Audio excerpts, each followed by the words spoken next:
Le Père m'a donné Yahushua, le Fils de son amour. Le louer est un privilège, mon âme le sait très bien. Le Père m'a donné Yahushua, il m'a donné sa vie.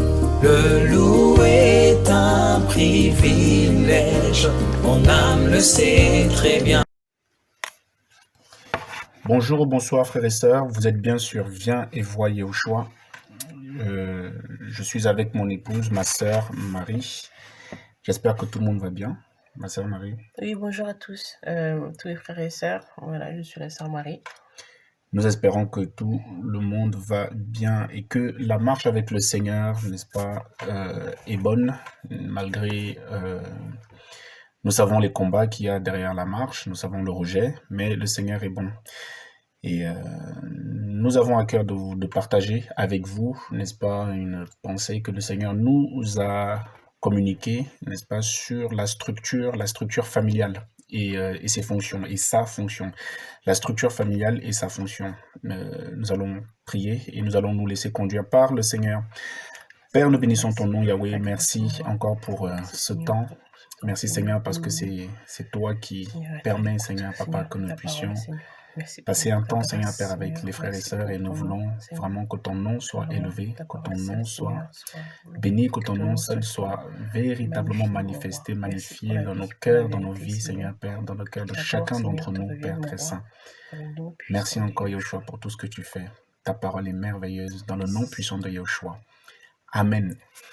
Oui, donc alors, on disait la structure familiale.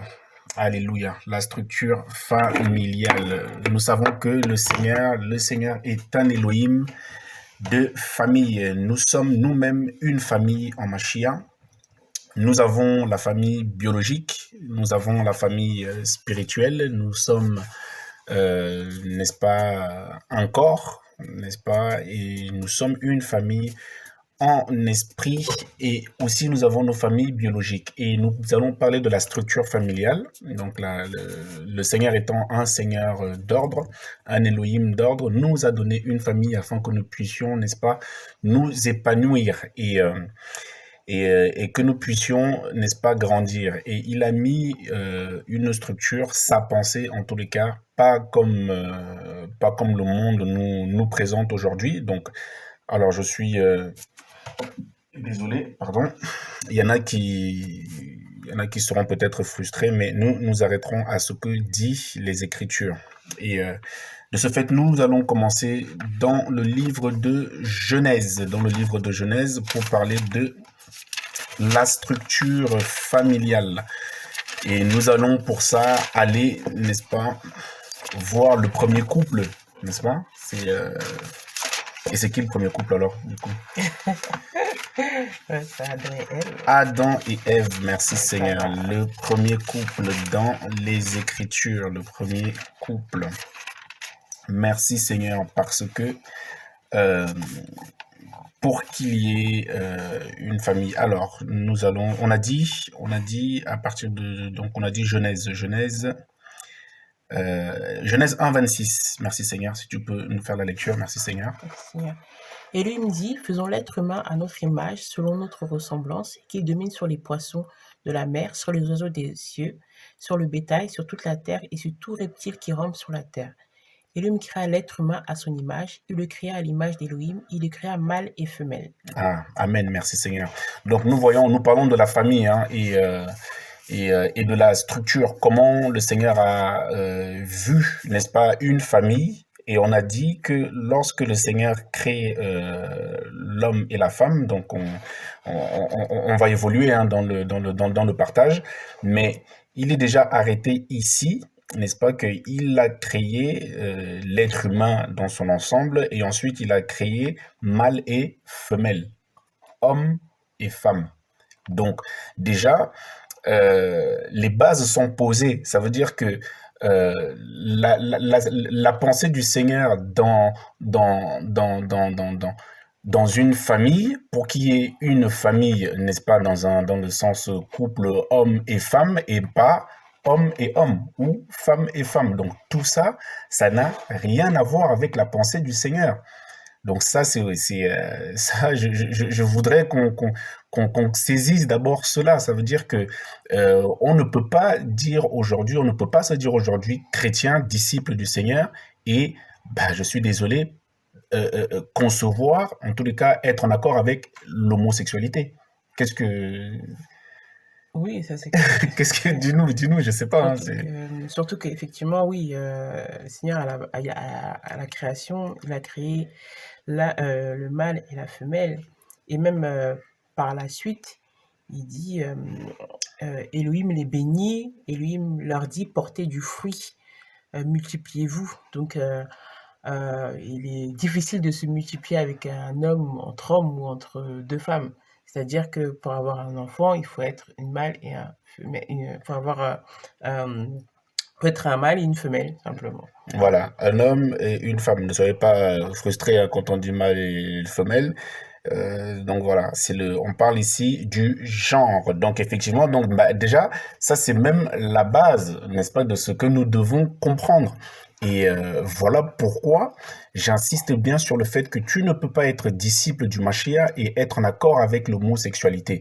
Nous n'avons rien contre les homosexuels, l'homme en lui-même, mais c'est cette pratique-là, elle est contre nature, elle est anti-biblique. Donc on n'a rien, nous n'avons rien, n'est-ce pas, contre la personne, contre Joseph et Jean, voilà, je cite des noms, ou Hélène et Sophie, mais on a un problème contre l'esprit qu'il y a derrière. La parole a un problème contre l'esprit qu'il y a derrière parce que c'est contre nature, ce n'est pas biblique.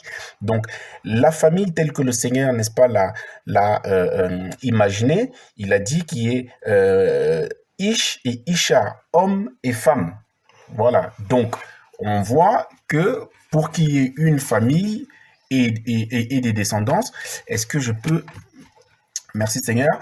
Il faut qu'il y ait donc un père et on a dit une mère, c'est ça hein? Voilà, on a dit un père et une mère. Merci Seigneur. Donc nous parlons de la structure familiale. Donc comment le Seigneur voit les choses, comment le Seigneur a créé, comment le Seigneur a pensé, n'est-ce pas, la famille. Ensuite, n'est-ce pas, oui, si tu voulais dire quelque chose. Voilà. Donc et donc, ils vont avoir des enfants. Donc, ensuite, forcément, donc, on descend. Et effectivement, comme tu disais, tu ne peux pas avoir d'enfants. La nature nous enseigne, tu ne peux pas avoir d'enfants si vous êtes un couple homosexuel. Oui. Voilà. Vous allez faire enfin, malheureusement, hein, il y a des choses qui se font dans le monde, voilà, aujourd'hui, qui ne sont pas tolérées, bah, par la parole, qui ne sont pas admises par la parole, mais que bah, le monde, n'est-ce pas, accepte. Et voilà pourquoi le Seigneur nous dit dans la parole, vous êtes dans le monde, mais vous n'êtes pas du monde. Donc on ne peut pas fonctionner, n'est-ce pas, comme cela et concevoir et être en accord avec tout ceci. Donc Adam et Ève vont avoir, n'est-ce pas, des enfants. Oui. Voilà, d'accord. Et c'est où ça? On va aller chercher ça, on va voir. Merci Seigneur. Nous parlons, n'est-ce pas, de la structure familiale, n'est-ce pas? C'est 4. Oui, c'est... Genèse 4. Alors, Adam connut Cava, sa femme, elle devint enceinte et enfanta Caïn. Ah, ok. Donc, Genèse 4 combien? 4. Ok, merci Seigneur. On évolue hein, petit à petit parce qu'on parle vraiment, on veut vraiment poser les bases, n'est-ce pas, de la famille. Comment, n'est-ce pas, le Seigneur voit une famille. Ça paraît logique comme ça pour tout le monde. Et surtout, ce qui va être intéressant derrière, bah, c'est les fonctions de chacun. Qui doit faire quoi, voilà, c'est qui doit faire quoi, à qui la responsabilité de faire quoi, surtout dans la famille, parce que c'est vraiment important et il y a vraiment un désordre sans nom. Donc, il est dit, n'est-ce pas, que dans une famille, la famille commence avec la famille biologique, j'entends, parce que il y a aussi la famille spirituelle. Donc, pour une famille, il y a le père, la mère. Oui, ensuite, dans Genèse 4 là-bas. Il y a Adam connu Cava, sa femme, et elle devint enceinte et enfanta. Ah, ok. Donc, Adam connu, n'est-ce pas, on a dit qu'Ava, sa femme. Oui. Voilà.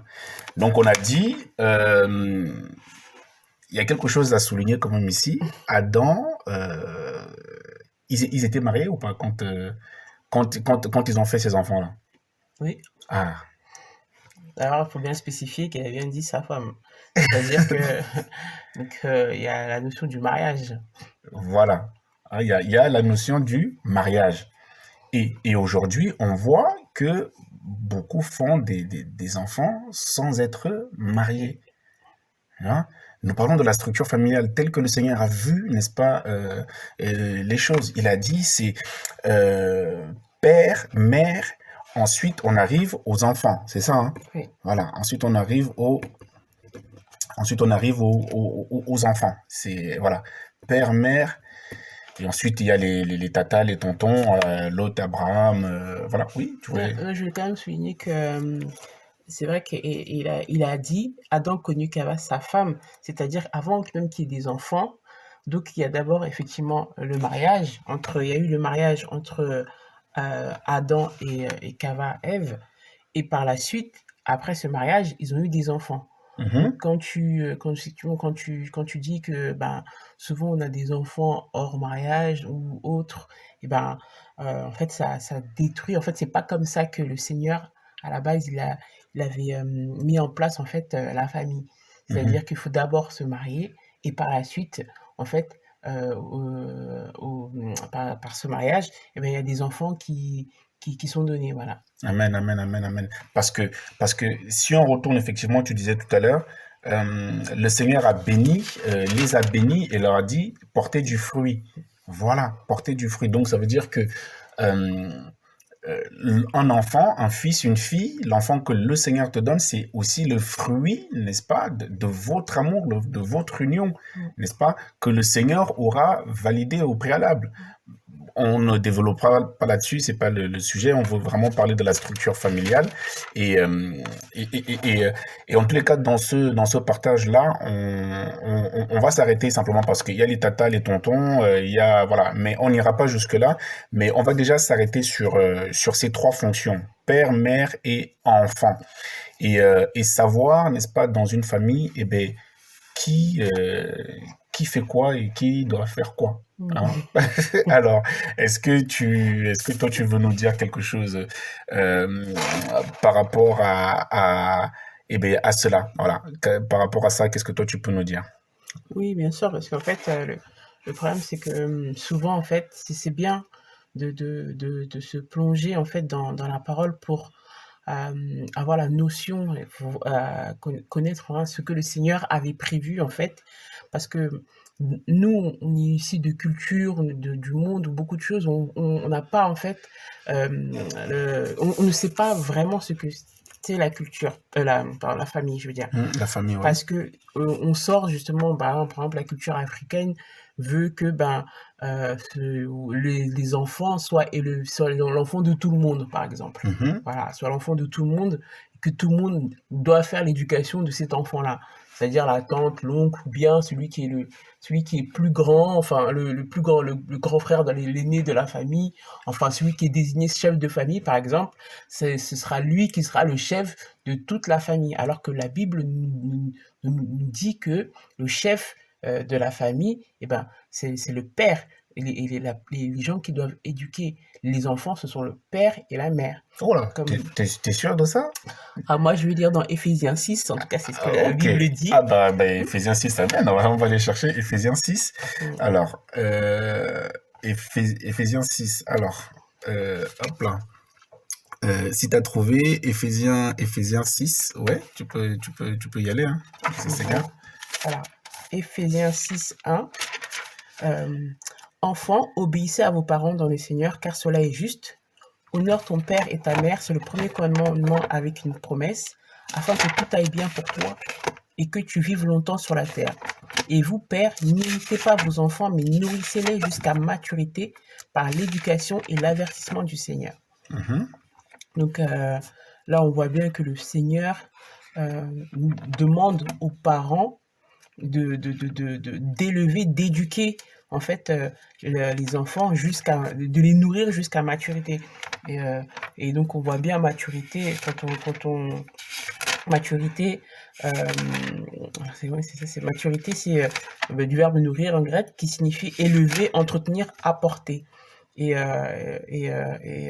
écrit que toute l'éducation des enfants qui est relative à la culture de l'esprit, de la moralité, utilise dans ce but tantôt des ordres, des avertissements, tantôt des réprimandes, des punitions.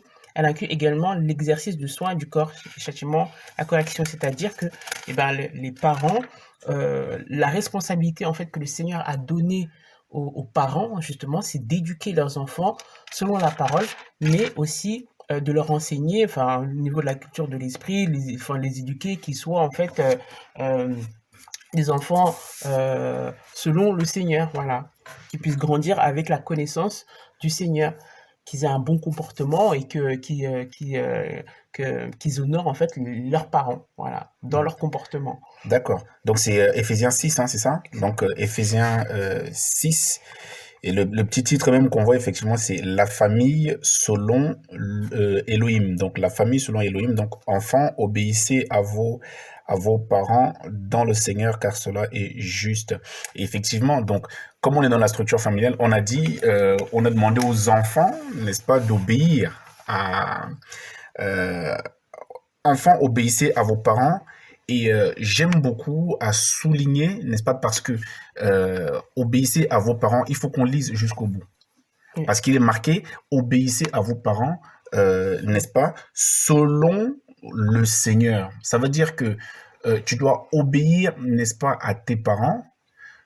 Si tes parents t'enseignent, te donnent des conseils selon la parole. Parce que euh, lorsque nous avons compris que ce sont les parents, donc ce sont les parents qui doivent, n'est-ce pas, élever, éduquer les enfants et pas ta tante, hein, et pas ta grand-mère, et pas, voilà. Frères et sœurs, après, il peut y avoir des cas où les parents sont décédés, des cas, Mhm. voilà. Mais on parle vraiment de la structure, la pensée initiale du Seigneur. Parce que, voilà, tout dépend aussi de si tu as rencontré le Seigneur alors que tu n'as plus tes parents biologiques et voilà. Nous ne parlons pas de circonstances, hein, voilà, nous ne parlons pas de circonstances précises et tout ça, que personne ne se sente frustré, mais nous parlons vraiment de la structure familiale telle que le Seigneur telle que le Seigneur a pensé, la pensée du Seigneur selon la famille, selon le Seigneur, vraiment comment le Seigneur a pensé. Donc il a dit, il faut qu'il y ait un père, une mère, et ensuite les enfants sont le fruit, n'est-ce pas? Il a dit porter du fruit. Donc il y a aussi les fruits, n'est-ce pas, que nous devons, les fruits, à savoir le témoignage. Maintenant il y a aussi, les enfants sont aussi le fruit, n'est-ce pas, que le Seigneur nous a donné à porter. En tant que parents. Maintenant, quand nous avons ces parents, quand nous avons, n'est-ce pas, ces enfants-là, nous rentrons dans, n'est-ce pas, dans la fonction, n'est-ce pas, de père et de mère. Ce sont des fonctions, parce que tu ne t'appelles pas maman, tu ne t'appelles pas, je ne m'appelle pas papa. Nous avons des prénoms. Donc, père est une fonction, mère est une fonction, n'est-ce pas, dans laquelle nous devons rentrer, et ensuite nous avons des enfants. Voilà. Ensuite, nous avons des enfants que nous devons, c'est à nous de les élever. C'est à nous, c'est aux parents d'élever leurs enfants jusqu'à maturité. C'est ça? Oui. Je sais pas, hein, dis-moi si il est dit que c'est ta tante qui doit, n'est-ce pas, tu accouches et puis c'est ta tante, c'est ta grand-mère qui élève tes enfants alors que toi tu es vivante ou toi tu es vivant. Je sais pas. Enfin, nous parlons, n'est-ce pas, de la structure familiale. Comment et comment, n'est-ce pas, élever, n'est-ce pas, nos enfants. Voilà. Qu'est-ce que tu disais? Oui, donc oui, effectivement, oui, donc c'est les parents en fait qui le Seigneur a donné la responsabilité aux parents d'éduquer les enfants, de les nourrir jusqu'à maturité. Et il y a aussi, on Ah, dit jusqu'à maturité parce que souvent, même après la maturité, il y a certains parents, ils continuent encore à nourrir leurs enfants. C'est-à-dire que souvent la fonction aussi de père et de mère, c'est-à-dire est aussi enfin, elle change à partir de la maturité. Amen. Elle évolue. Elle évolue, voilà. Elle évolue. Elle évolue. Voilà. Et Parce que tu seras père à vie, oui, voilà, tu seras, voilà. Mais ta fonction, effectivement, elle évolue voilà, jusqu'à maturité. jusqu'à maturité. C'est-à-dire que oui, effectivement, enfant d'une épios ignorant jusqu'à un certain âge, mais effectivement, le rôle du parent, c'est d'amener son enfant justement à grandir, à rentrer en mariage également, et par la suite à devenir conseiller. Waouh, Voilà. waouh, waouh. Donc, et rentrer en mariage. Donc, en fait, quand le Seigneur dit enfant, parent, n'est-ce pas, jusqu'à maturité, hein, c'est ça? Il est où le verset? Voilà, c'est ça. Donc, il dit, et vous, pères, n'irritez pas, n'est-ce pas, vos enfants, mais nourrissez-les jusqu'à maturité. Mm. Waouh! Ça veut dire qu'à un moment donné, mon frère, ma sœur, sache que ce n'est plus toi qui dois nourrir tes enfants. Mm. À un moment donné, parce que tu les auras formés, tu les auras nourris physiquement avec du lait, voilà, du lait, des carottes, de tout ce que tu veux, et tu les auras aussi nourris spirituellement pour qu'ils puissent, n'est-ce pas, être matures. Mm. Waouh! Jusqu'à maturité. Après, ce n'est plus à toi de les nourrir. Faut qu'ils soient autonomes. Donc, en fait, un parent, père, mère, ta fonction, déjà, une fois que tu as eu des enfants, ta fonction, n'est-ce pas, c'est de les élever, c'est de les éduquer. Mon frère, ma sœur, ta fonction première lorsque tu as des enfants, ce n'est pas d'aller prêcher dehors, tout ça, crier. Ah non, mais c'est important de le dire, hein, parce qu'il y en a qui abandonnent, n'est-ce pas, il y en a qui abandonnent leur fonction de parent pour, n'est-ce pas, aller prêcher dehors. Il y en a qui abandonnent leur fonction de père et de mère, n'est-ce pas, pour des carrières professionnelles. Ah oui, pour des carrières professionnelles. Oui, c'est vrai. Ah mais oui, mais ça, il faut qu'on se le dise. Il y en a qui abandonnent, qui laissent leurs parents, je sais pas, en Afrique. Ils disent, je vais me chercher en Europe. Voilà, je vais me chercher. Oui. Voilà. Et puis, ils laissent l'enfant, n'est-ce pas, entre les mains de mamie. Et voilà, ou mamie, tata, tonton, ou je ne sais trop quoi. Et voilà, n'est-ce pas, frères et sœurs, comment beaucoup, n'est-ce pas, sont malheureusement violés. Parlons terre à terre. Voilà comment beaucoup vont subir des atrocités, n'est-ce pas? Et les enfants ne vont pas avoir le courage de parler par peur et parce que ça a été posé, fait par un tonton, tata qui est craint, à qui on ne peut rien dire. Dans la famille, il y a souvent, n'est-ce pas, malheureusement, culturellement, en tout cas, nous en Afrique, c'est comme ça. Et qu'est-ce que la parole dit? Attention, parce que les Écritures nous disent, et vous, pères, n'irritez pas vos enfants.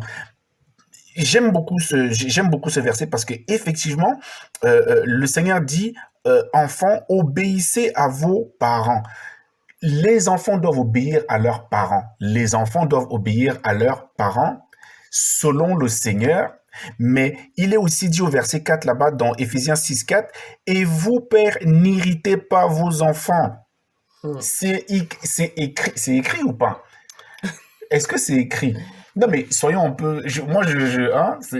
moi, je n'ai pas écrit la Bible, ce n'est pas moi. Ça, c'est la pensée du Seigneur et ce que le Seigneur, n'est-ce pas, nous enseigne sur la structure familiale. Qu'est-ce que toi, tu peux nous dire là-dessus? Je sais pas. Oui. Que je ne monopolise pas la parole. Non, hein, mais s'il c'est te vrai plaît. qu'on oublie souvent ce côté-là, c'est-à-dire même dans le sens qu'effectivement, il y a écrit Père, n'irritez pas vos enfants.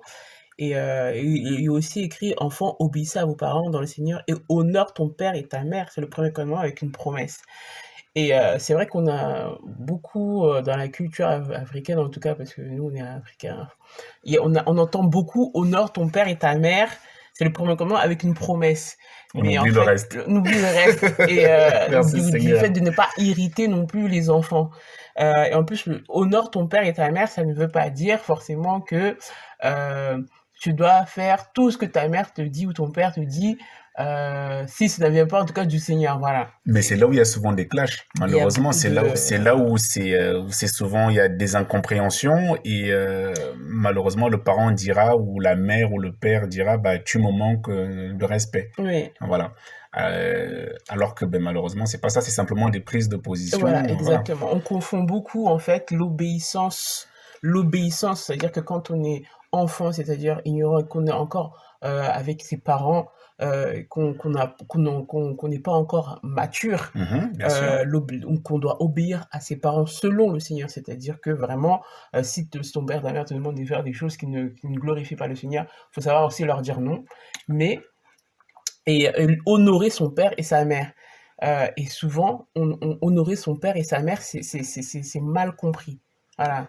Ça veut dire que tu dois honorer ton père et ta mère, souvent, c'est-à-dire que tu dois obéir à tout ce qu'il te dit, quand bien même tu es mature, quand bien même, enfin, voilà, il y a pas de limite, en fait. Amen, amen. Et ben et il y a aussi une parole qui dit un fils honore son père. Et il est dit enfant, donc il faut honorer nos parents. Alors, je te pose la question, je nous pose la question, comment un fils ou une fille honore-t-il son père? Comment, qu'est-ce que tu peux nous dire là-dessus? Parce que on a besoin d'être éclairé. Alors finalement, mais si honorer, ce n'est pas obéir au doigt et à l'œil. Voilà. Comment est-ce que on honore, n'est-ce pas, son parent? Par sa conduite. Par sa conduite, par la conduite. Et le Seigneur, n'est-ce pas, dit, si donc je suis si je suis Elohim, où est donc la crainte, n'est-ce pas, qui est de moi, où est l'honneur qui me revient? Donc c'est en obéissant, moi je dirais, hein, en obéissant à la parole, n'est-ce pas, voilà. En obéissant à la parole qu'ils m'auront enseigné, n'est-ce pas, lorsque j'étais ignorant. Voilà. Je vais honorer mon parent, mon père, ma mère, lorsque je ne vais pas mentir, lorsque je ne vais pas leur mentir. Malheureusement, beaucoup de parents ne savent même pas que le fait que ton enfant ne mente pas, eh ben, il t'honore parce que c'est toi qui lui auras enseigné cela lorsqu'il était enfant, lorsqu'il était nepsios. Voilà, lorsqu'il était ignorant, c'est toi qui lui as enseigné, n'est-ce pas, de ne pas mentir. C'est toi qui as enseigné. Regardez, merci Seigneur, pendant que je parle, il y a une pensée qui me vient. N'est-ce pas, lorsque quelqu'un fait quelque chose, un enfant fait quelque chose de mauvais, on dit il est mal élevé. Voilà. Mais l'enfant peut te dire, mais mal élevé, ce n'est pas moi qui ai fait mon éducation, ce sont mes parents. Voilà. Mal élevé, donc ça veut dire que c'est... Et la Bible dit, mais élevez-les jusqu'à maturité. Donc, nous voyons bien que le parent, c'est lui qui doit faire l'éducation. Donc, et un enfant qui honore ses parents, c'est, n'est-ce pas, respecter la parole qui a été enseignée. Maintenant, il faut qu'elle soit enseignée selon le Seigneur. Voilà là où il y a souvent des problèmes. Voilà, où les parents pensent que, eh ben, tu leur manques de respect. Alors que simplement, tu dis, il y a des thèmes, hein, on va y arriver, par exemple, lors des mariages et tout ça, c'est des sujets assez longs, assez compliqués, hein, et lors des mariages et tout ça. Mais un fils honore son père, n'est-ce pas, en respectant, en écoutant, n'est-ce pas, la parole, en gardant, n'est-ce pas, la parole que le père et la mère lui ont enseigné, lui ont inculqué. Voilà, n'est-ce pas, comment un fils, n'est-ce pas, honore ses parents. Voilà. Honorer ses parents, c'est pas de les obéir au doigt et à l'œil. Frères et sœurs, attention. Frères et sœurs, attention. Voilà. Je sais pas. Qu'est-ce que toi tu peux nous dire là-dessus? Donc, on est dans la structure familiale et la fonction. Donc, on dit que la fonction qui est pour les parents, c'est d'élever, n'est-ce pas, leurs enfants. On a dit, pour qu'il y ait une famille, il faut un père, une mère et ensuite les enfants. Et on a dit que les enfants sont appelés, n'est-ce pas, à grandir. On a dit que les parents sont appelés à grandir, n'est-ce pas? Voilà. Les parents sont appelés à grandir. Et une fois que les parents, n'est-ce pas, les enfants... Oui, tu voulais dire quelque chose? Une fois que les enfants sont grands, sont appelés, n'est-ce pas, à aller en mariage. Quitter, ouais. Quitter? Mm. Ah ben c'est où ça? Est-ce qu'on peut aller voir cela? Merci Seigneur. L'homme quittera son père et sa mère. Mm. L'homme quittera son père et sa mère. Genèse. Alléluia, merci Seigneur. Merci Seigneur. La structure familiale et sa fonction. Et hop, alléluia, merci Seigneur. C'est où? Ouais. Genèse 2, 23. Merci Seigneur. Merci Seigneur. Genèse 2, 23. Oui, si tu as trouvé. Ouais. L'être humain dit, celle-ci pour le coup est l'os de mes os, la chair de ma chair. On l'appellera femme parce qu'elle a été prise de l'homme. Mhm. C'est pourquoi l'homme quittera son père et sa mère et se joindra à sa femme et ils deviendront une seule chair. Amen, alléluia. Et ouais, qu'est-ce que toi tu veux nous dire quelque chose? Donc, il est dit, n'est-ce pas, effectivement, dans Genèse 2, 24, c'est pourquoi l'homme quittera son père et sa mère et se joindra à sa femme. Et je veux vraiment souligner, frères et sœurs, quelque chose ici, que le Seigneur soit béni.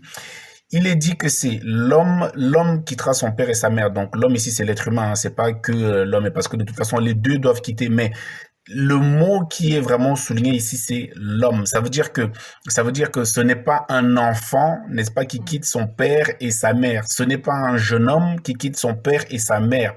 Quand on parle de l'homme ici, c'est celui qui a déjà, celui ou celle. Voilà, ce n'est pas, voilà, on n'est pas en train de dire que c'est l'homme et pas la femme, hein. On est en train de parler de celui qui a été formé. Donc, une fois que tes parents t'ont formé jusqu'à maturité, comme on l'a vu là-bas, tu es maintenant prêt à rentrer en mariage. Voilà.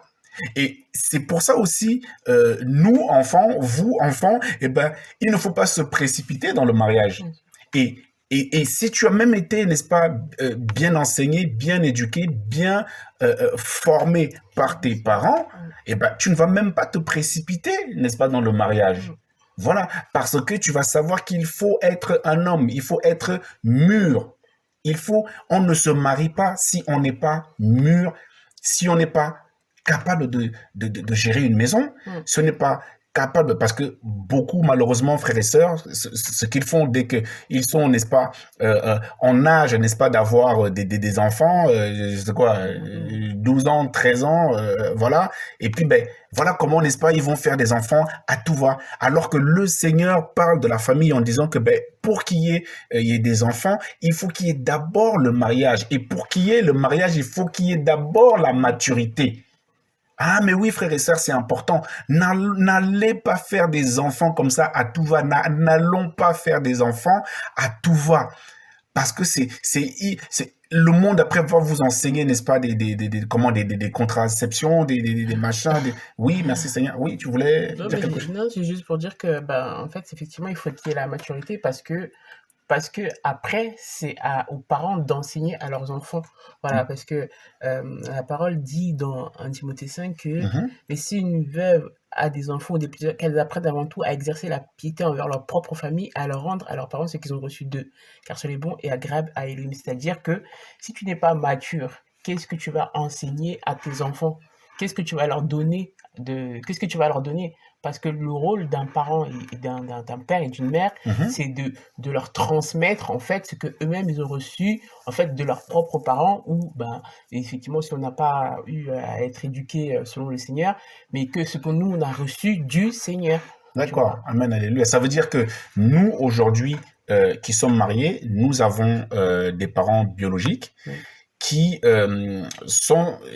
auraient dû nous enseigner selon le Seigneur, parce qu'effectivement, il dit comme moi-même je l'ai reçu. Oui. Voilà, comme moi-même je l'ai reçu du Seigneur. Donc ça veut dire qu'effectivement, et en plus, hein, même culturellement, les parents nous enseignent ce que eux ils ont reçu, n'est-ce pas, dans leur culture et tout ça, voilà. Mais nous aujourd'hui, toi, moi, chrétiens, vous tous qui nous écoutez, vous avez maintenant la culture du royaume. Voilà. Donc aujourd'hui, tu vas enseigner, n'est-ce pas, à tes enfants la culture du royaume. Et voilà pourquoi ils diront que tes enfants sont bizarres, ou voilà comment même lorsque tu rencontres le Seigneur, les gens vont commencer à dire mais tu as changé, tu es. Mais en fait, j'ai simplement le Seigneur m'a rencontré et il m'a enseigné que les choses qui sont faites dans le monde ne sont pas bien, ne sont pas bonnes. Et nous sommes enseignés, n'est-ce pas, par le Seigneur maintenant. Voilà pourquoi on dit que le Seigneur nous a engendrés. Voilà. Il nous a engendrés. Alors, engendré ici, c'est pas, n'est-ce pas, physique, c'est en esprit. Voilà comment, n'est-ce pas, lorsque tu rencontres le Seigneur, tu repasses à bébé spirituel. Tu vois, et après tu grandis, jeune gens, jeune homme, et après tu seras un homme. Un homme, n'est-ce pas, est capable, n'est-ce pas, de gérer une maison. Il y a des factures à payer quand même. Faut pas. Oui, tu voulais dire quelque chose, mais Paul disait à Timothée dans 2 Timothée 1:5. 2 Timothée 1:5. Attends, merci Seigneur. Ça t'intéresse un peu là Oui. Il lui disait, conservant en effet le souvenir de la foi sincère qui est en toi et qui a premièrement habité en Loïs, ta grand-mère, en Unique, ta mère, et qui, j'en suis persuadée, est aussi en toi. Ah, donc il y a grand-mère aussi. Oui, il y a grand-mère. Ah, mais attends, mais c'est magnifique, c'est magnifique. Là, mais je veux, la transmission. Moi je veux bien, Donc il y a grand-mère. Donc grand-mère. Il y a des fonctions quand même. Et tout ça, ce ne sont pas des noms. Voilà. On a dit, parce que ici, c'est intéressant, parce que tu peux nous relire ça, s'il te plaît, ma sœur, Alors, 2 Timothée 1:5. Ouais. Conservant en effet le souvenir de la foi sincère qui est en toi et qui a premièrement habité en Loïs, ta grand-mère. Ah, la grand-mère a un prénom. Elle s'appelle Loïs. Et grand-mère, donc c'est une fonction. Voilà, tu vois, ça veut dire en tant que grand-mère. Donc on a vu qu'en tant que père, en tant que mère, nous devons, et c'est à nous d'éduquer nos enfants. Mais en tant que grand-mère, alors, c'est ça? Il disait justement tout à l'heure, il disait que que si une veuve a des enfants ou des petits-enfants, qu'elle apprenne avant tout à exercer la piété. Qu'elle leur apprenne à exercer la piété. Envers leur propre famille. Envers leur propre famille. Voilà. Amen, c'est magnifique. Donc, Paul, il disait à Timothée que la foi sincère qui est en toi, qui a premièrement habité en Loïs, ta grand-mère, en Unique, ta mère, et qui, j'en suis persuadée, est aussi en toi. C'est-à-dire que la grand-mère a transmis à la mère, qui a transmis au fils. Waouh, c'est magnifique. Donc, ça veut dire que les grands-parents sont aussi là pour, n'est-ce pas, nous transmettre ce qu'ils ont reçu, n'est-ce pas? Et on dit, qu'est-ce qui était là? C'était la grâce, c'est ça? C'était comment? C'était Loïs, là. Tu peux nous relire ce verset-là, s'il te plaît? Parce que c'est vraiment intéressant. Conservant, en effet, le souvenir de la foi sincère. Ah, qu'est-ce qu'il faut conserver, là? La foi. Non, la culture, c'est ça, non? C'est ça qu'il dit? Non, il faut, c'est la culture, qu'est-ce qu'il dit? La foi, frères et sœurs. La foi, frères et sœurs. Je voudrais sincèrement dire à nos parents, à nos grands-parents, à nos familles biologiques, ce n'est pas un problème personnel, c'est simplement un problème de la marche avec le Seigneur. Nous vous aimons, mais nous devons de suivre le Seigneur, de respecter les Écritures, la parole. C'est ça, c'est ce que le Seigneur nous demande. On dit, n'est-ce pas, que la grand-mère ici avait la foi. C'est ça. On dit que même les grand-mères ont la foi. Et le but d'une grand-mère est, n'est-ce pas, de transmettre à ses enfants, que eux aussi transmettent, n'est-ce pas, aux enfants. Waouh! C'est magnifique, c'est juste magnifique. Donc nous voyons que, ça veut dire que, amen, et c'est magnifique, ça veut dire que père, mère, quand vous avez un enfant, vos parents à vous changent de fonction. Ils passent à la fonction de grand-mère. Et c'est une grâce que d'être une grand-mère, en fait. C'est une grâce que d'être mamie. C'est une grâce que d'être mamie. Et si tout cela est fait selon la parole, selon, n'est-ce pas, ce que le Seigneur a imaginé, mais tout ça, mais c'est magnifique. Mais c'est magnifique. Et tu auras, parents, père, mère, tu auras réussi, n'est-ce pas, ta vie sur terre, n'est-ce pas? Eh bien, parce que tu auras accepté, tu auras marché selon le Seigneur et tu auras fait ce que le Seigneur t'a demandé, n'est-ce pas, de faire, n'est-ce pas, dans la famille. Et après, bah, si tu as un appel spécifique aussi, eh ben, ce que le Seigneur t'aura demandé de faire dans le monde, dans son royaume. Et voilà comment ben, tu peux dire, n'est-ce pas, j'ai achevé la course. J'ai fait ce que le Seigneur m'a demandé de faire. Et voilà. Donc, le premier appel, n'est-ce pas, que nous avons sur terre, n'est-ce pas, c'est l'appel au salut, hein, voilà, c'est l'appel à être sauvé, à retourner vers le Seigneur. Ensuite, si t'es une fille, si tu nais fille avant donc d'être mère, parce qu'on ne naît pas mère, on devient, voilà, on rentre dans une fonction. Donc, si tu es une fille, n'est-ce pas? Ben, sache que tu es appelé à être mère, à rentrer dans la fonction de mère. Et ce sont tes parents qui doivent t'enseigner à rentrer dans cette fonction. Et si tu es un garçon, sache que tu es appelé à rentrer dans la fonction de père. Et ce sont tes parents qui doivent t'enseigner à rentrer, n'est-ce pas, dans cette fonction. Jusqu'à ce que tu sois mature. Et quand tu es en âge, n'est-ce pas, de rentrer. L'âge ici, il n'est pas de 24 ans, il n'est pas de 25 ans, il n'est pas de, voilà. Laissons ça au Seigneur, voilà. On parle de l'âge, en fait, c'est la maturité, voilà. On parle simplement de la maturité. Et une fois, n'est-ce pas, merci Seigneur, que tu es, n'est-ce pas, mûr pour entrer dans le mariage, et il est dit, l'homme quittera son père. L'homme quittera son père. Ce n'est pas un ignorant qui quitte son père. L'homme ici, c'est celui qui est capable de gérer, de tenir une maison. Nous voulons insister, n'est-ce pas, là-dessus, frères et sœurs. Vraiment, c'est important parce que beaucoup rentrent dans le mariage, beaucoup font des enfants trop tôt. Voilà, beaucoup font des enfants trop tôt. Mais pourquoi? Mais parce que ça, permettez-moi, excusez-moi, parce que ça a gratté, n'est-ce pas, entre les cuisses là-bas, et puis, ça fait des enfants n'importe comment. Et ce n'est pas ça, frères et sœurs. Soyons attentifs. Soyons attentifs. C'est pour ça que il est important d'avoir, n'est-ce pas, des aînés. Il est important d'avoir une bonne structure familiale. Ah oui, il est important d'avoir une bonne structure familiale pour que, les enfants que tu vas faire, qu'ils sachent que, mais pour faire un enfant, il faut un papa, il faut une maman, il faut qu'ils soient mariés. Et quand tu vas leur enseigner ça au quotidien, mais c'est comme ça, en fait, que tu nourris, n'est-ce pas, tes enfants spirituellement. Voilà. Oui, tu voulais... Merci Seigneur. En fait, il y a aussi le fait que vraiment le Seigneur vraiment est un Elohim d'ordre, hein. C'est-à-dire que, comme tu disais, un père et une mère doivent enseigner justement par exemple, s'il a une fille, à être une femme plus tard.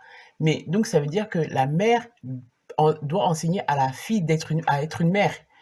Et la tante, par exemple, ne peut pas enseigner à la fille. Elle doit enseigner à la fille à être une bonne tante. Voilà, c'est ça. Parce que chacun, en fait, a un rôle défini et qui fait grandir, en fait, l'enfant. C'est-à-dire, et qui lui donnera à lui-même un ordre plus tard. À savoir que, ma tante s'est comportée de cette façon. Elle m'a appris à être une bonne tante, donc moi-même, je serai une bonne tante. Voilà. Ma mère m'a appris à être une bonne mère, donc moi, à être une mère, donc moi-même, je serai une mère. Voilà. C'est-à-dire que chacun a un rôle défini qui fait en sorte que, en fait, ça donne un ordre dans ça. Et l'enfant n'est pas perdu. Et effectivement, voilà. L'enfant n'est... Amen. L'enfant n'est pas perdu. C'est-à-dire qu'il sait, en fait, où est sa place. Il connaît la place de chacun. Alors que, malheureusement, dans le monde ou dans la culture, c'est le désordre parce que, en fait, tout le monde prend la place de tout le monde. C'est-à-dire que, sauf effectivement, comme tu disais tout à l'heure, s'il y a pas une mère ou un père, que c'est la tante qui a pris le relais, ainsi de suite. C'est vrai que des fois, il y a des situations qui sont compliquées ou différentes, mais quand il y a tous les parents qui sont là, et tous les protagonistes, pardon, il y a le désordre.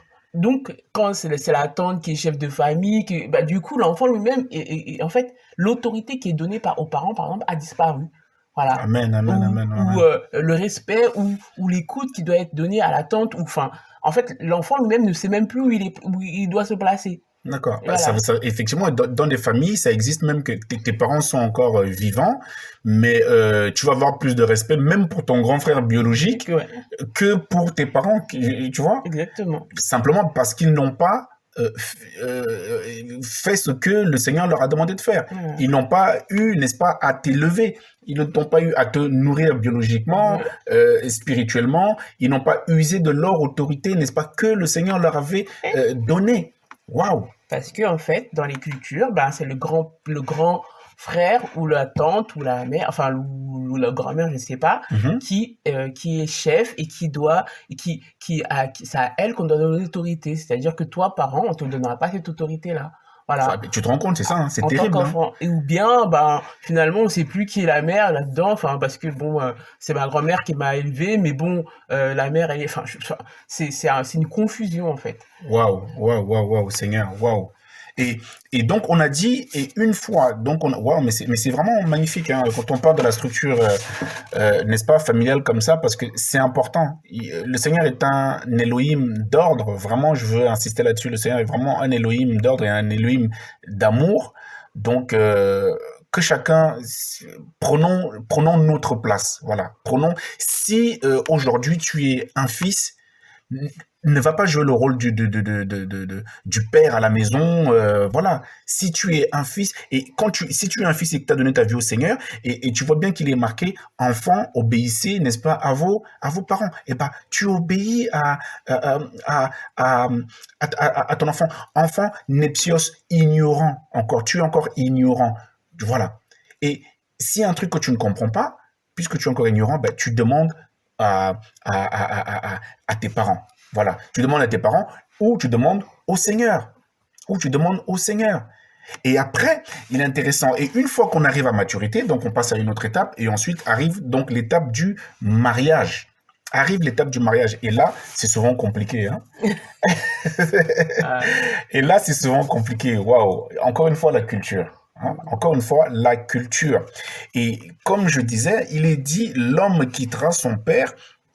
Et c'est où donc voilà, Genèse 2:24, c'est pourquoi l'homme quittera son père et sa mère et se joindra à sa femme. Donc vous voyez qu'il y a une action ici qui va se passer. Cette action là, elle va être bon, physiquement, ça veut dire bon bah tu n'habites plus chez papa et maman, tu es capable de payer ton loyer et tout ça. Maintenant, se joindre ici, n'est-ce pas, c'est dans l'intimité aussi, hein, voilà, c'est dans l'intimité aussi.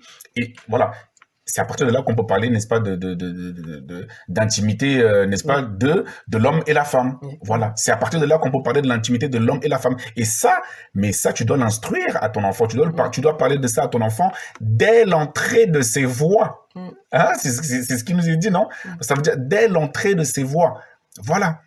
C'est ça. Ça veut dire que même à 1 an, 2 ans, 3 ans, et ben, à ton enfant, tu dois lui dire, et ben, on ne montre pas le bidon. Voilà, on ne montre pas le ventre. Ah, c'est ce que tu dis. Voilà.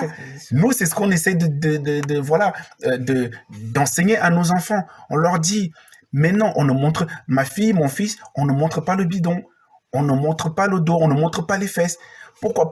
Mais si c'est à 15 ans, n'est-ce pas, que tu commences à lui enseigner ça, il va dire, mais moi, j'ai déjà vu les Beyoncé à la télévision qui ont montré qui se baladent dans culottes et tout ça. Mais tu auras commencé ton éducation tard.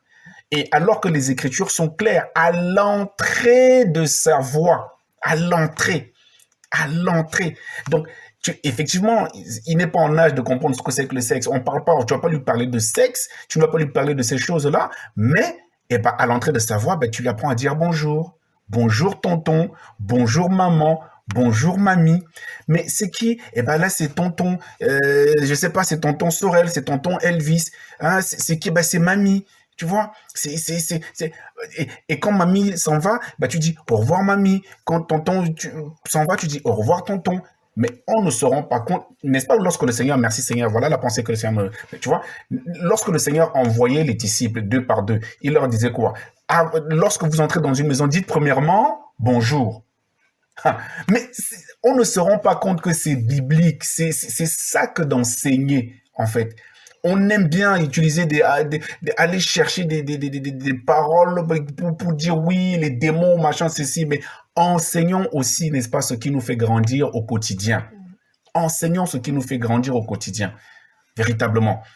Donc, il est dit à un moment donné, chers parents, que il va y avoir séparation. C'est dur, ça, des fois.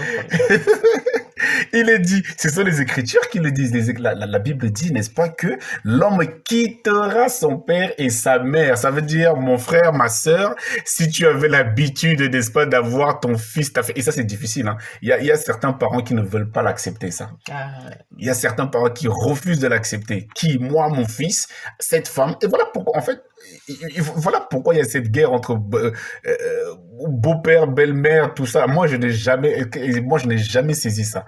Qu'est-ce que tu peux nous dire? Qu'est-ce que tu peux oui, nous oui, dire? bah, pour l'avoir vécu, pour l'avoir effectivement vécu, c'est compliqué parce que souvent, justement, quand on enseigne, il y a le mariage qui arrive. Bon, maintenant, il faut que ben, le fils et la fille, d'abord, ils aient été enseignés aussi sur ça, que ben, euh, une fois qu'ils sont mariés, ils sont une seule chair. Amen, amen, Et amen. maintenant, ben, je ne peux plus non plus appeler mon fils 10 fois par jour. Ah bah Hein. oui, oui. 10 fois par Parce qu'il y a jour. des parents ils ne se soucient même pas que leur enfant soit marié, Voilà. mais ils appellent oui, 15, 20 fois par jour. Ouais. Et le fils n'osant pas, il dit, ben oui, mais c'est ma mère. Ah oui, mais c'est ma mère, mais en fait, ben, dans ce cas-là, ben, épouse ta mère. Ouais. Hein? Et donc, effectivement, voilà, on veut dire que je ne peux rien faire sans mes parents, ou alors que tu es marié, je ne peux rien faire sans ma mère ou sans mon père. Enfin, non, à un moment donné, effectivement, tu es mature bah, tu as un mari, tu as même, tes parents ont fondé une famille, toi-même, tu vas fondre, tu es maintenant, tu fondes maintenant ta famille, quoi. Voilà. Donc, voilà, donc maintenant, tu dois être à même à rester avec ton mari, t'as pas, bon, forcément, bon, tu peux aller voir tes parents, c'est pas le problème, Ah, mais bien sûr, mais oulala, tu bien n'es sûr, plus merci Seigneur. attaché parce qu'effectivement, ce n'est plus tes parents qui te nourrissent, tu as grandi, tu prends tes propres décisions, maintenant tes parents, effectivement, deviennent des conseillers. Ah, Voilà. attends, ben on allait arriver. Donc ça veut dire qu'une fois que tu as quitté ton père et ta mère et que tu t'es joint donc du coup à ton épouse ou à ton mari, Mm. mais tes parents changent encore de fonction. Oui, Waouh, voilà. Les parents dis-nous changent tout, de dis-nous tout, fonction. dis-nous tout. Les parents Alléluia, changent de alléluia. fonction, ils deviennent conseillers. Ah, d'accord, ok. Waouh, c'est magnifique, hein. Donc ça veut dire que l'enfant que tu as élevé, le fils, la fille que tu as élevé, une fois que là, donc tu es dans la fonction de père, tu es dans la fonction, tu es en train de l'élever, voilà. Et une fois qu'il rentre en mariage, que tu leur as donné en mariage, d'ailleurs, parce que ce sont les parents aussi qui donnent en mariage, hein, on va y revenir. Et une fois qu'ils sont dans le mariage, toi, n'est-ce pas, tu restes bien leurs parents, mais tu deviens conseiller. Oui, mais je crois que c'est là qu'il y a la confusion, en fait, entre obéissance, honorer et conseil. D'accord. Parce que, Parce que alors en plus, pendant que tu parles là, le Seigneur même a été notre conseiller. Le Seigneur est notre conseiller. Donc ça veut dire qu'en fait, tout ce qu'on vous dit là, frères et sœurs, mais c'est le Seigneur l'arrière-plan, c'est le Seigneur en fait, hein. Parce que le Seigneur est, notre conseiller. il ne t'oblige pas. Et il ne t'oblige pas, un conseil, excuse-moi, Ouais. sinon c'est plus un conseil, hein, Non, mais c'est un ordre et bien un de le commandement. dire. Amen, C'est bien de alléluia. le dire, justement, il ne t'oblige pas. C'est-à-dire que le Seigneur te conseille. Il te dit, je te conseille je mets devant toi la vie, alors je te conseille de prendre la vie. Donc, Waouh, voilà. waouh, Mais waouh. il ne t'oblige pas. Il ne t'oblige pas. Voilà. Donc les parents doivent être des conseillers pour leurs enfants, Exactement. mais ils ne doivent pas nous obliger. Voilà. Waouh, frères et sœurs, c'est magnifique ça. C'est magnifique ça. Ça veut dire que le jour où Talia va rentrer en mariage, le jour où Yeshaya va rentrer en mariage, il faudra que tu tiennes, hein. Faudra qu'on tienne, hein. Faudra qu'on leur donne des conseils. Voilà. Et ils ne seront pas obligés de. C'est sûr. Voilà. C'est sûr. Mais, alléluia, mais voilà. La pensée que j'ai, c'est que ils vont les écouter si ces conseils-là viennent du Seigneur, parce que on les aura préparés. Exactement. Nous, biologiquement, physiquement, et le Seigneur aussi. Mm. Alléluia. Pourquoi tu vas écouter le conseil, n'est-ce pas, d'un aîné dans la foi qui craint le Seigneur? Mais parce que tu sais que ses conseils sont bons. On est d'accord ou pas?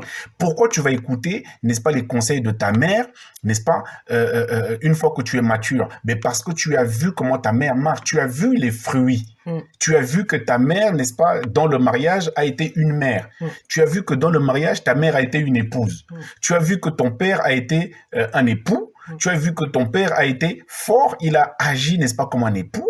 Il a protégé maman, hein, parce que voilà, il a protégé son épouse pour dire, en fait, ils ont eu un bon témoignage. Tu as eu un bon témoignage de tes parents, mais quand ils vont te donner conseil, Tu vas écouter. tu vas les écouter pour que ton mariage aussi puisse fonctionner. Mm. Mais voilà. Mais malheureusement, beaucoup, n'est-ce pas, de parents n'ont pas de témoignages, mais ils viennent donner des conseils. Mm. Je suis désolé, frères et sœurs, je ne veux frustrer personne. Hein, je suis jeune encore, j'ai une mère, nous avons des parents. Le but, nous ne voulons vraiment manquer de respect à personne, mais ce sont simplement des conseils. Que nos parents vraiment soient bénis, que les aînés soient bénis. Mais c'est vraiment pour que nous puissions progresser, voilà, tous ensemble. Mais c'est vrai que si, pourquoi je vais t'écouter, mais si tu n'as pas un bon témoignage, voilà. Pourquoi je vais t'écouter si tu n'as pas un bon témoignage? Et ce qui se passe même malheureusement, souvent frères et sœurs, laissez-nous parler, laissez-moi parler aussi, c'est que ben ils viennent te donner des conseils alors qu'ils sont divorcés deux fois ou trois fois. Ils sont pas- Oui, non, vas-y, ouais. Non, et ils demandent en fait qu'on puisse les honorer. On honore enfin, quand ils disent que honore ton père et ta mère, justement, ils oublient qu'en fait, nous-mêmes, en tant qu'enfants, on voudrait aussi que les parents, en fait, puissent avoir justement ce témoignage, puisse être aussi honorable, c'est-à-dire qu'une conduite qui honore aussi les enfants, hein. Mais irriter. Est-ce que toi tu crois que c'était mais parce que en fait irriter un enfant, mais c'est pas forcément aussi que de l'insulter et tout ça machin. Mais il y en a qui sont il y a des parents, il y a des enfants qui sont tristes de ne pas que d'être de ne pas avoir eu de père Mm. ou d'être le beau-père ou de ne pas avoir connu sa mère à cause des divorces, à cause de tout ça, que personne ne soit condamné vraiment, hein, Et voilà. des enfants aussi qui ont honte de leurs parents. Et il y a des parents, voilà, amen, alléluia, merci Seigneur, ce que tu dis là, c'est vrai. Il y a aussi des parents, il y a aussi des enfants qui ont honte de leurs parents parce que leurs parents ne se comportent pas bien en public. Leurs parents, n'est-ce pas, à l'école, ils ont peur, ils ne veulent pas que les parents viennent les chercher à l'école. Tu vois? Mais c'est terrible. Nous parlons de la structure familiale. C'est vraiment important. C'est vraiment important que nous puissions aborder, n'est-ce pas, ce thème. On avait vraiment à cœur de partager là-dessus. Et merci Seigneur. Donc, une fois, donc on a dit dans la structure familiale, il est clairement dit, n'est-ce pas, que ce sont les parents, n'est-ce pas, qui doivent marier leurs enfants. Et il est dit que les enfants doivent écouter les parents. Et il est dit que il est dit que l'homme quittera son père et sa mère. Donc ça veut dire que en fait, dans une famille, nous sommes appelés à évoluer. Nous sommes appelés à évoluer. Donc, nous commençons petits, enfants, nepsios, ignorants, et nous grandissons jusqu'à maturité. Et la maturité absolue, hein, non, c'est lorsque nous sommes mûrs spirituellement ici, mûrs selon le temps du Seigneur aussi, à être enlevés. Voilà. Et là, nous pourrons dire au Seigneur, bah, j'ai accompli, n'est-ce pas, l'œuvre à laquelle tu m'as appelé de faire sur terre. Voilà. Voilà, c'est magnifique ça. En fait, c'est ça la véritable parole. Hein? C'est ça la parole. C'est ça, en fait. Lorsque le Seigneur, c'est pas en vain que le Seigneur nous a donné, parce que c'est pas en vain que le Seigneur nous a donné une famille biologique, une famille spirituelle, et tu ne peux pas être, parce que il y a une pensée qui me vient souvent. Et là, c'est que tu ne peux pas être et en même temps jouer le rôle du père, alors que ton frère il est encore vivant, mais tu joues encore le rôle du frère, tu joues encore le rôle du chef de famille, le chef de village. C'est aussi toi qui dois nourrir tous. Mais tu ne peux pas, tu vas t'étouffer, tu vas mourir. C'est pas ton travail que de faire ça. Ce n'est pas ton travail que de faire ça. Culturellement, dès qu'il y a une tante qui est en Europe, n'est-ce pas? Et ben c'est elle qui va diriger toute la famille, celles qui sont en Afrique, tout ça. Mais pourquoi? Mais c'est compliqué. C'est compliqué, c'est compliqué, c'est compliqué, c'est compliqué, frères et sœurs. Et vraiment, donc, il est dit que ce sont les parents qui donnent en mariage ou alors on peut voir ça, c'est où ça? Merci Seigneur. Genèse combien là-bas? Abraham a donné en mariage, c'était où? Alléluia, alléluia. Merci Seigneur. Genèse 24. Genèse 24. Adonai, tu es magnifique. Seigneur, tu es magnifique. Magnifique, magnifique, magnifique. Tu es magnifique. Genèse 24, oui, c'est ça. Genèse 24. À partir du verset, si tu peux nous faire la lecture. À partir du verset... 37, non? Ah bah, vas-y, ouais, que le Seigneur soit béni. C'est quand Abraham, il va chercher, enfin, il envoie son serviteur chercher une femme pour son fils. Mhm. Et au verset 36, il dit, Sarah, la femme de mon Seigneur, a enfanté dans sa vieillesse un fils à mon Seigneur et lui a donné tout ce qu'il possède. Et donc, il dit, mon Seigneur m'a fait jurer en disant, tu ne prendras pas de femme pour mon fils parmi les filles de Cananéennes en terre desquelles j'habite, mais tu iras dans la maison de mon père, de ma famille, prendre une femme pour mon fils. Ah, prenez pas.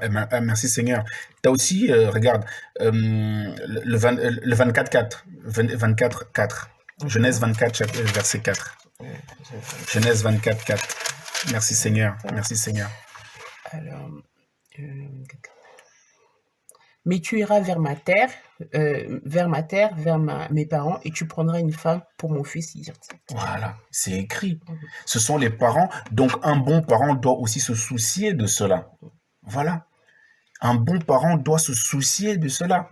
Effectivement, d'aller, de marier, n'est-ce pas, son enfant. Marier ici, est-ce que ça veut dire choisir la femme de ton... Dis-nous un peu, dis-nous tout ça. Qu'est-ce que toi tu en penses? Non, enfin, ce que j'en pense, c'est ce qui est écrit.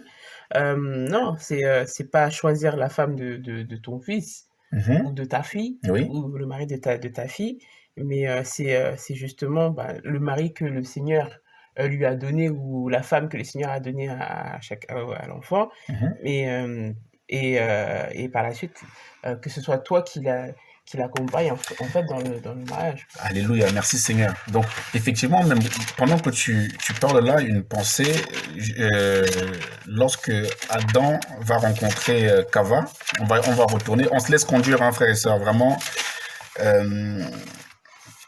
Voici cette fois-ci, celle-ci est os de mes os. Voilà, merci Seigneur. Merci Seigneur. Donc, Genèse 2, 23.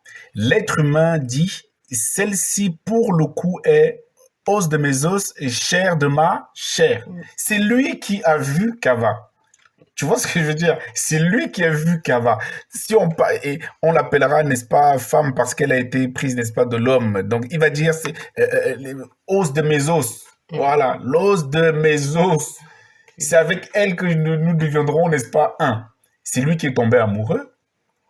Après, il faut bien spécifier qu'un peu plus haut, il lui a dit, Yahweh Elohim bâtit une femme du côté qu'il avait pris de l'être humain et il l'amena vers l'être humain. Waouh. C'est-à-dire que c'est Yahushua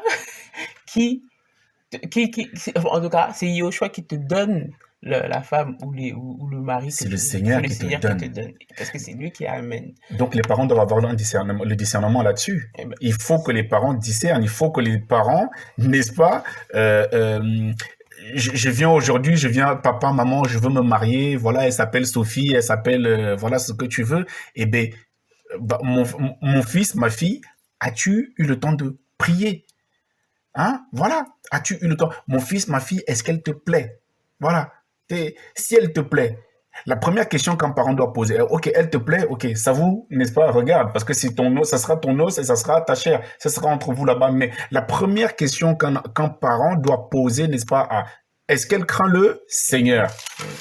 Un parent digne de ce nom doit d'abord se soucier, n'est-ce pas, de si quand ton enfant part en mariage, la première question qu'elle doit se poser, elle ou il doit se poser, c'est est-ce que l'homme que tu veux épouser, est-ce qu'il craint le Seigneur? Est-ce qu'il a été bâti par... Alléluia. Est-ce qu'il a été bâti, n'est-ce pas, par le Seigneur? Est-ce qu'il a été bien éduqué par ses parents? Est-ce qu'ils ont bien fait le travail?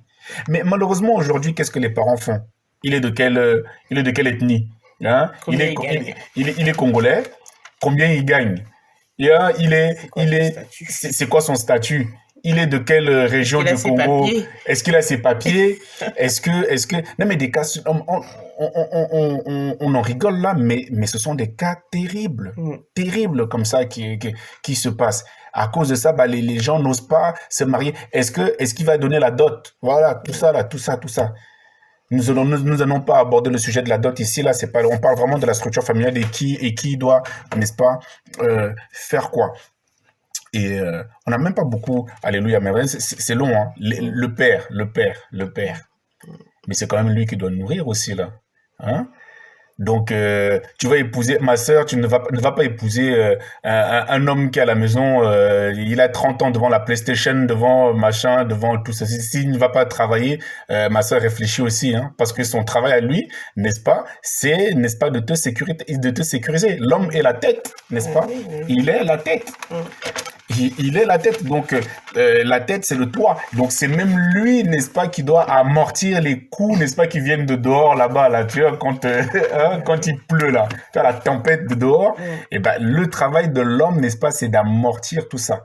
Et ben, hein, on aime souvent, nous les hommes, à dire, oui, je suis la tête, je suis le chef. Chef égale exemple, chef n'est pas un donneur d'ordre. Hein? Donc, est-ce que ton mari aujourd'hui, est-ce que, ma sœur, toi qui veux te marier, voilà, regarde aujourd'hui si ton mari a les épaules, j'entends les épaules ici spirituelles, n'est-ce pas, pour pouvoir, n'est-ce pas, te soutenir déjà premièrement dans la prière et te soutenir, n'est-ce pas, quand il faudra, n'est-ce pas, faire face aux problèmes dans une famille. Est-ce qu'il est capable de prendre position d'abord pour le Seigneur et ensuite pour toi? Voilà, n'est-ce pas, un époux. Voilà, n'allons pas épouser des jeunes hommes. Comme le Seigneur nous dit, de ne pas n'allons pas épouser des jeunes hommes. Ma sœur, voilà les critères. Les critères, n'est-ce pas, que tu dois, ne va pas d'abord chercher s'il est beau, s'il a des muscles, tout ça. Cherche d'abord, oh, alléluia. Oh, Seigneur, papa.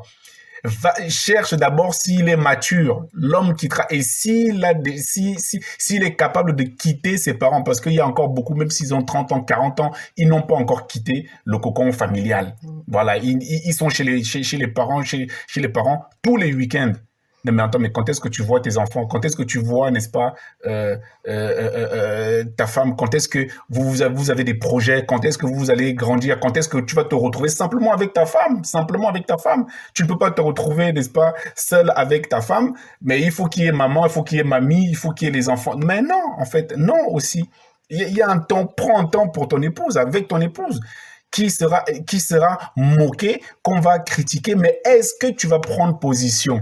Est-ce que tu vas prendre position? Est-ce que tu es capable de dire à ta maman, à tes parents, à ton oncle, ta tante, non, non, non, non, non, je ne te laisserai pas comme ça insulter mon épouse.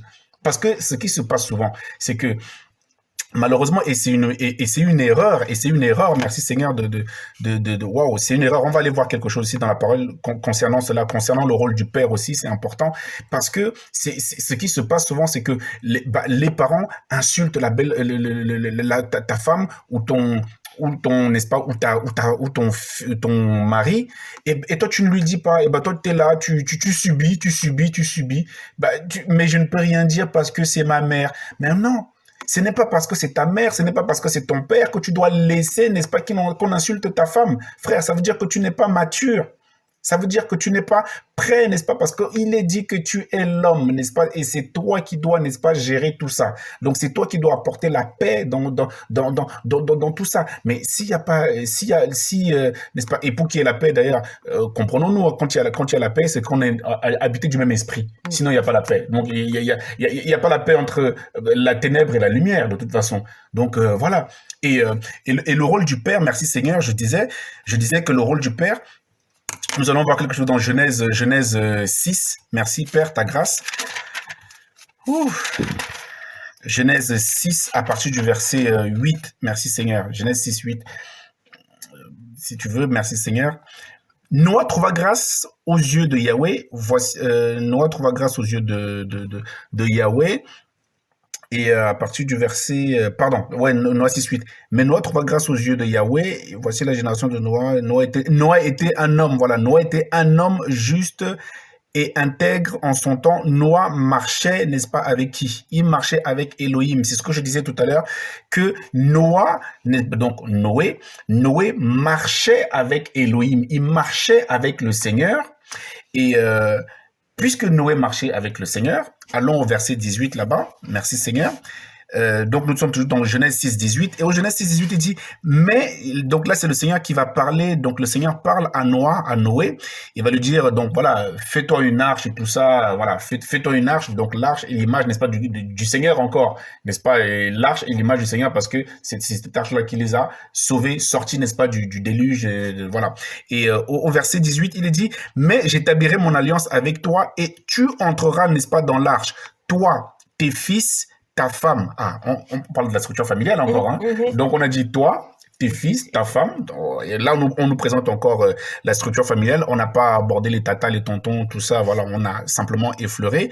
Et donc, au verset 19, et tous, alors, toi, tes fils, alors, excusez-moi, mais j'établirai mon alliance avec toi et tu entreras dans l'arche, toi, tes fils, ta femme, frères et sœurs, et il est dit, et les femmes de tes fils avec toi, et les femmes de tes fils, parents, père, mère, nous sommes aussi tes gendres là, tes gendres. Un parent doit aussi, n'est-ce pas, garder, n'est-ce pas, ses gendres, enseigner à ses gendres. La femme de ton fils, tu dois aussi, n'est-ce pas. Donc là, c'est Noah qui a le rôle principal que de construire, n'est-ce pas, cette arche. On a dit, il doit rentrer dans l'arche, n'est-ce pas, l'arche qui devait, n'est-ce pas, les sauver avec sa femme, on parle de la structure familiale, avec ses enfants, avec les femmes de ses enfants.